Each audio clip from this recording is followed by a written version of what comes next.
Hello friends, welcome to Unacademy. This me doctor Siddharth Arora. एक बहुत ही अच्छी खबर आ रही है।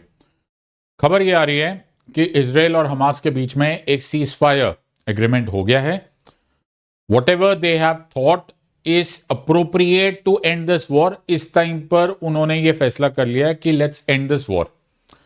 सवाल ये पैदा होता है कि 1.5 साल पहले ये वॉर स्टार्ट हुआ था, समवेयर अराउंड अक्टूबर ये वॉर स्टार्ट हो गया था after the 7th October attacks by Hamas on Israel. आज 1.5 साल हो गया अराउंड दैट टाइम। कौन जीता ये war? Who one this war? इस वॉर में जीत किसकी हुई है? Is it the war that Israel one, और इज दिस द वॉर जो हमास जीत गया? कौन जीता? क्या Netanyahu, who is the Israeli politician और द इजरायली प्राइम मिनिस्टर, वो जीते, या हमास जीता जिसने ये कसम खाई हुई थी कि हम इजराइल को डिस्ट्रॉय कर देंगे? सो आज तुम्हें इसका जवाब देना है। I will not be answering this, I will be only laying down facts on the table. मैं केवल तुम्हें फैक्ट्स बताऊंगा और तुम मुझे बताना at the end of this video कि कौन जीता। आफ्टर ऑल इतना बड़ा वॉर हुआ, इतनी सारी बातें हुई, इतना गोला बारूद, इतनी मौतें बच्चों की, सोल्जर्स की, बड़ों की, मिसाइल्स आ रही है, ड्रोन्स आ रही है। Who won the war? We need to know the answer. Before I start this, बड़ी मेजर अनाउंसमेंट है फ्रॉम अन अकेडमी। ये एक बहुत ही ऑसम ऑफर है, from dream to reality with India top educators. यहां पर best of the best educators मिलेंगे तुम्हें। 9 मंथ्स का कोर्स होगा, 9 मंथ्स की पेमेंट करोगे, 18 मंथ का आपको कोर्स मिल जाएगा, यानी कि 50% ऑफ। 12 मंथ्स की जगह तुम्हें 24 मंथ मिलेगा। उसी तरह से 18 महीने का कोर्स लोगे, 18 महीने की पेमेंट करोगे, उन फैक्ट तुम्हें 36 मंथ की सब्सक्रिप्शन मिलेगी। प्रीलिम सक्सेस प्रोग्राम 2025 के लिए लॉन्च कर दिया गया है। 14,999 में अवेलेबल है। बेस्ट ऑफ द एजुकेटर्स है, GS, CSAT, notes, theories, live classes, सब कुछ मिल जाएगा। All you have to remember is use the code SID live, SIDLIVE। जो ज्यादा जरूरी बात यह है कि ये एक टाइम लिमिटेड ऑफर है। 18 जनवरी को ये ऑफर खत्म हो जाएगा। You want to waste your time? Be my guest. एकदम टाइम वेस्ट करते रहो जिंदगी भर। और अगर तुम अपने आप को एक रियलिस्टिक चांस देना चाहते हो तो ये एक अच्छा मौका है। अन अकेडमी आपको एक रियलिस्टिक चांस देगा। पढ़ना चाहते हो पढ़ लो। So this is a good opportunity. Let me first take you to इस वीडियो से। सो ये है तुम्हारे सामने ब्रेकिंग न्यूज। ब्रेकिंग न्यूज है, Israel Hamas reach ceasefire deal. पूरी दुनिया की इस बात पे नजर थी कि ये वॉर खत्म कैसे होगा। इजराइल ने एक हमास के अटैक के बाद एक बड़ा मैसिव मिलिट्री ऑपरेशन किया था अगेंस्ट गाजा, और हमास के को टारगेट किया था। फिर ये बात और ज्यादा बढ़ गई। लेबनान में हिजबुल्लाह के खिलाफ भी मिलिट्री हॉस्टिलिटीज हुए। फिर ईरान और इसराइल के बीच में भी शुरू हो गया। भाई ये तो बात कहां से कहां चली जा रही थी। एडवांस स्टेज पूरी दुनिया इस बात से घबराने लग गई थी कि न्यूक्लियर वॉर ना हो जाए। पूरे देश, पूरी दुनिया में घबराहट इस बात की हो गई थी। स्टॉक मार्केट्स प्लमेट कर गई, पूरी निफ्टी विफ्टी सब हिल गया। US स्टॉक मार्केट हिल गया। सबको ये हो गया कि भैया लगता है दुनिया खत्म हो रही है। ईरान ने कसम खा ली थी इसराइल को उड़ाने की, इसराइल ने कसम खा ली थी ईरान को उड़ाने की। इसराइल और हमास का चल ही रहा था, इसराइल और हिजबुल्ला का था, बीच में सीरिया इन्वॉल्व था, n number of problems. Okay, but thankfully the ceasefire deal हो गई है। और ये सीज फायर डील होते ही दोनों साइड में अपने अपने लोग इसमें क्लेम करने लगे कि जो जिस मकसद से जी हमने वॉर स्टार्ट किया था, या जिस मकसद से ये जो पूरा मिलिट्री कन्फ्रंटेशन था, हम जीते। Let me explain this to you. कैसे? So let me explain this to you completely. So Israel and Hamas agree in principle to ceasefire and hostage deal. अब हॉस्टेजेस, अब जब 7 अक्टूबर को अटैक हुआ था तो हमास ने जो भी इजराइल से जो जब अटैक किया था तो बहुत सारे लोगों को हॉस्टेज ले लिया था, अपने पास बंधक बना लिया था। इनफैक्ट इस पूरे वॉर के दौरान एक नैरेटिव चले जा रहा था कि इजराइल बोला था हमारे उन बंधकों को रिलीज करो। 1.5 साल, 1.5 years ये बंधक, at least the majority of them, वो हमास के पास ही थे। और ये इस पूरे के पूरे सीज फायर डील का एक बड़ा इंपॉर्टेंट क्रक्स था कि क्या वो हॉस्टेज रिटर्न किए जाएंगे या नहीं। आज मैं तुमसे बार बार यही सवाल पूछता रहूंगा कि इस बारे में तुम्हें कंसिडर करते रहना है कि कौन जीता है, इजराइल जीता है कि हमास जीता है। क्योंकि अब यह बात बोली जा रही है कि सीज फायर होगा, युद्ध विराम होगा, लेकिन हॉस्टेज वापस आ रहे। सो हॉस्टेजेस आर कमिंग बैक। क्या इजराइल ने अपना मकसद अचीव कर लिया? क्योंकि ऐसा मुझे लग तो नहीं रहा।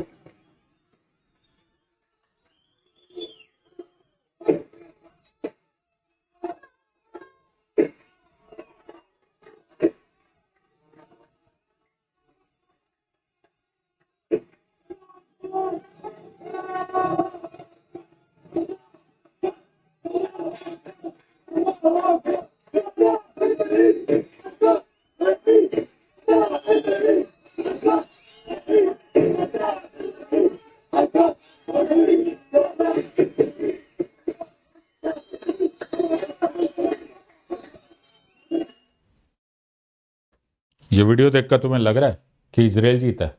क्योंकि ये जो सेलिब्रेशन हो रही है ये गाजा में हो रही है, ये पैलेस्टीन में हो रही है। हमास क्लेम कर रहा है कि हम जीत गए। ये तुम्हें अभी अभी आवाजें सुनाई दे रही होगी। ये कल तक, यानी कि जब तक ये सीज फायर डील नहीं हुआ था तब तक तो यही माना जा रहा था कि ये तो खत्म हो चुका है। यस, बात तो यही बताई गई थी कि इजराइल ने इतना अटैक किया कि गाजा पूरा का पूरा खत्म हो गया। Nothing is left. हमें तो फोटोस यही दिखाई जा रही थी कि कुछ भी नहीं बाकी है। देखो, कोई जिंदा नहीं है, सब मर चुके। और अभी 2 सेकंड पहले मैंने जो तुम्हें वीडियो दिखाया, उस वीडियो के अनुसार तो गोलियां चल रही है। अभी तो यह दावा किया जा रहा है कि हमने इजराइल को हरा दिया। सो हु हैज वन यार? इजराइल जीता है कि गाजा जीता है, यानी कि हमास जीता है? कौन जीता है? Now you have to answer these questions and very thoughtfully you have to answer these questions. Intelligent लोग हो ना तुम लोग, तो चाय की टपरी छोड़ो और सोच समझ के आंसर दो कि ये वॉर जीता कौन? क्या जिस मकसद से ये स्टार्ट हुआ था वो हुआ, या फिर कुछ और ही हो गया? मतलब यस, क्योंकि आज जो हमारा जो आउटलाइन, जो हमारा गाजा डील है, उसको 3 फेजेस में कंप्लीट किया जाएगा। तो ये 3 फेजेस में क्या है? तो सबसे पहले तुम्हारे आंखों के सामने, you can look at the screen. सबसे पहले ये कि इजराइल जो मिलिट्री है, जो कि बहुत अंदर जा चुकी है, उनको बोला गया है कि पीछे आओ। सिर्फ उतना अंदर जा सकते हो कि तुम 700 मीटर्स इनसाइड गाजा जा सकते हो। और इजराइल के पास भी जो पैलेस्टाइन के बंधक है 2000, उनको छोड़ दिया जाएगा। पैलेस्टाइन भी जो 33 इजरायली हॉस्टेजेस है, 33 उनको छोड़ दिया जाएगा। इजराइल ये भी अलाउ कर दिया जाएगा कि करेगा कि जो गाजा में जिनको चोटें लगी है या जिनको मेडिकल ट्रीटमेंट की जरूरत है, वो वहां पर उनको अलाउ कर देगा। इजराइल राफा की क्रॉसिंग विद इजिप्ट खोल देगा। और इजराइल गाजा में जो पुल बैक है, जो मिलिट्री है, वहां से पुल बैक करेगा। पहले खत्म होगा ये स्टेज 1। ये पहले स्टेज 1 होगा, फिर स्टेज 2 आएगा। सब एक साथ नहीं होने वाला। दूसरे स्टेज में, सेकेंड स्टेज में, after this is done, hostages वगैरह सब कुछ बाहर आ जाएगा। अगर हम इजराइल सेटिस्फाई हो गया कि यार ये जो भी बाकी है, जो सारा काम खत्म हो गया, जो भी प्रॉमिस किया था वो खत्म हुआ, तो और पैलेस्टीनियंस को रिलीज किया जाएगा। हमास भी जो बाकी बचे हुए लिविंग कैप्टिव्स है, जो अभी बचे हुए बंधक है, उनको छोड़ देगा।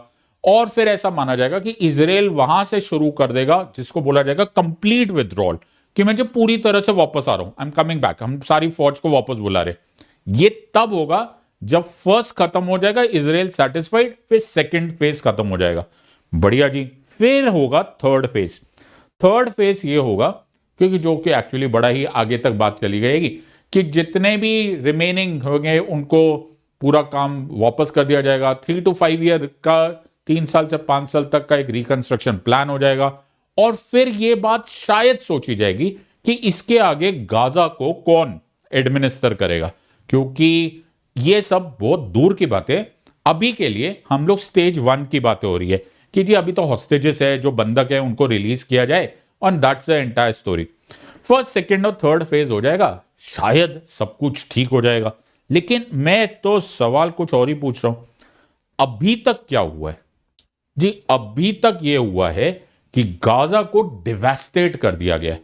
ओके, पूरा उस पर इतनी बम्बार्डमेंट हुई है, कहते हैं कि कई न्यूक्लियर बॉम्ब्स मिलके भी इतना ज्यादा एम्यूनेशन डाल दिया गया। न्यूक्लियर बॉम्ब को नहीं डाला गया, लेकिन उसके बराबर की पूरी एम्यूनेशन डाली गई।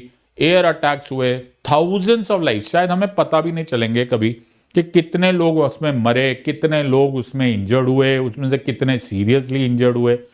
इजराइल जो 7 अक्टूबर के पहले जो सिचुएशन थी उससे तो बेटर हाल में, क्योंकि हमास की कमर जरूर टूटी होगी, लेकिन जो इजराइल है उसके भी अपने सोल्जर्स मरे।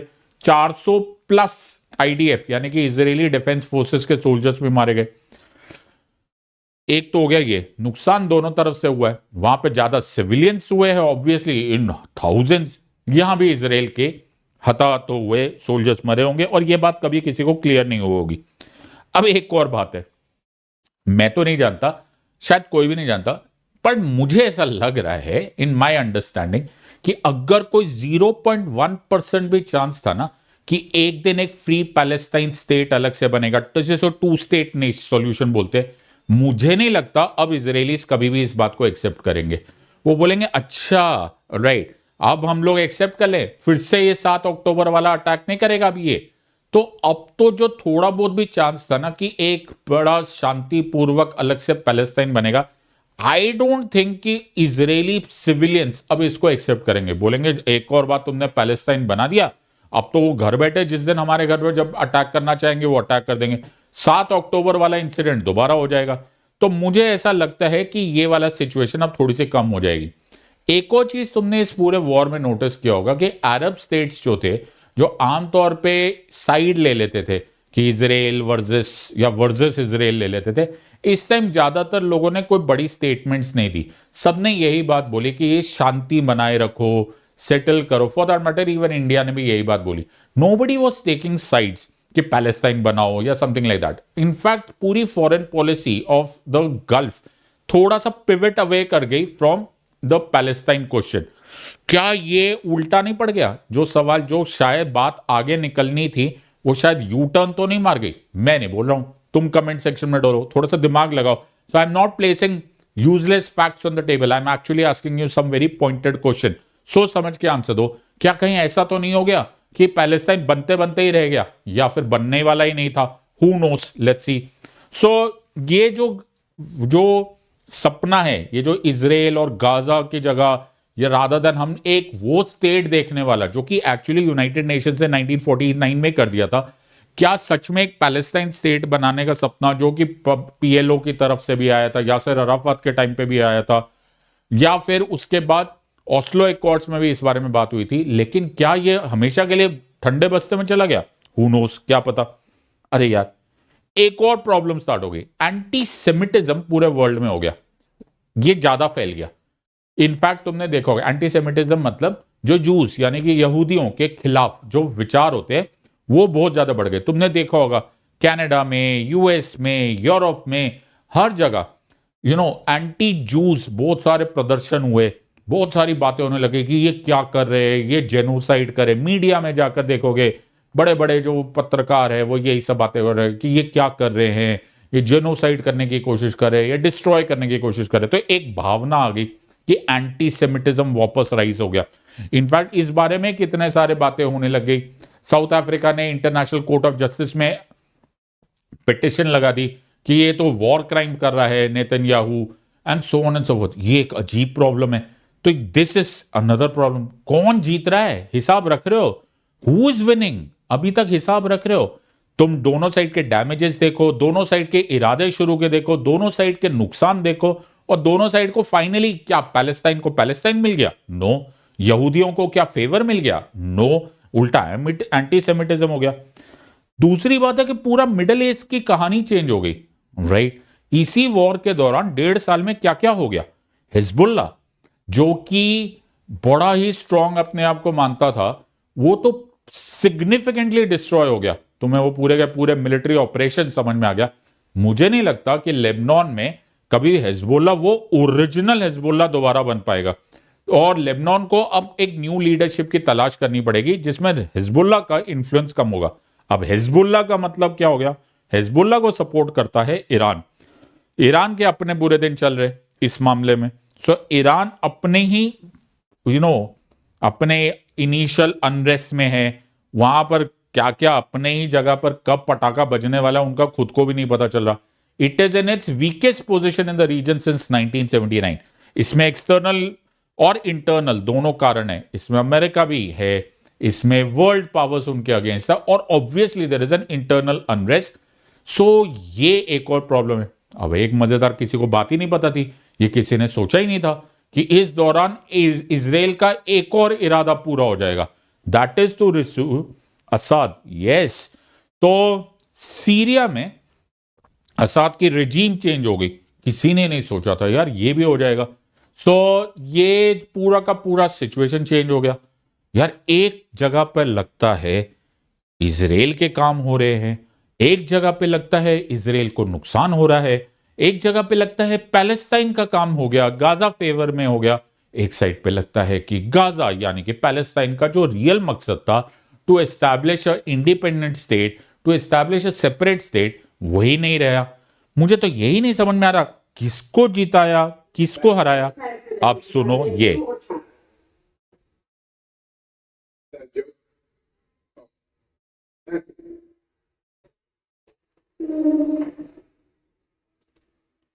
तुमने सुना नहीं होगा।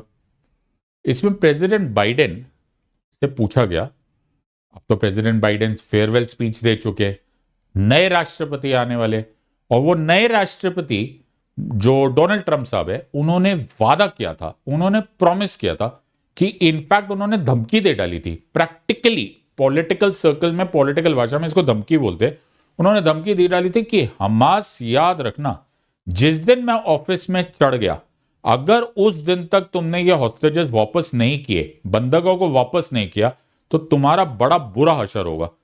अब यही कोशिश शायद बाइडेन साहब कर रहे थे पिछले 1.5 साल, अब वो तो शायद इसको कर नहीं पाए। अब मैं तो कह नहीं सकता क्या हमास और इजराइल का बीच का ये सीज फायर डील इसी टेंशन में आ गया कि अभी अगले ही हफ्ते में यहां पर आ जाने वाले हैं डोनाल्ड ट्रंप, या फिर ये बाइडेन का पिछले 1.5 साल का पूरा प्रोसेस है जिसने आज फ्रूट्स बेयर किए कि जी आज नतीजा आया।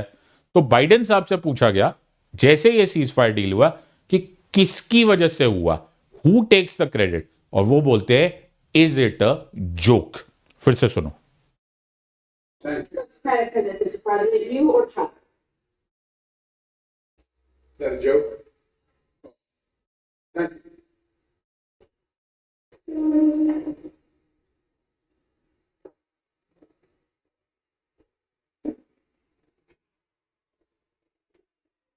दो अलग अलग पिक्चर्स, दो अलग अलग क्रेडिट्स।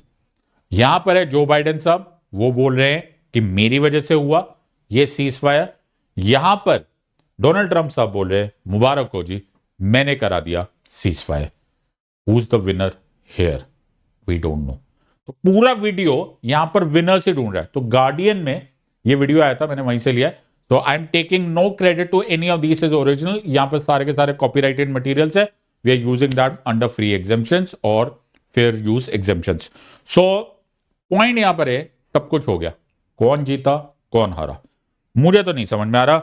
आई एम श्योर कि तुम इंटेलिजेंट लोग हो। सीज फायर हो गया है, कब तक चलेगा?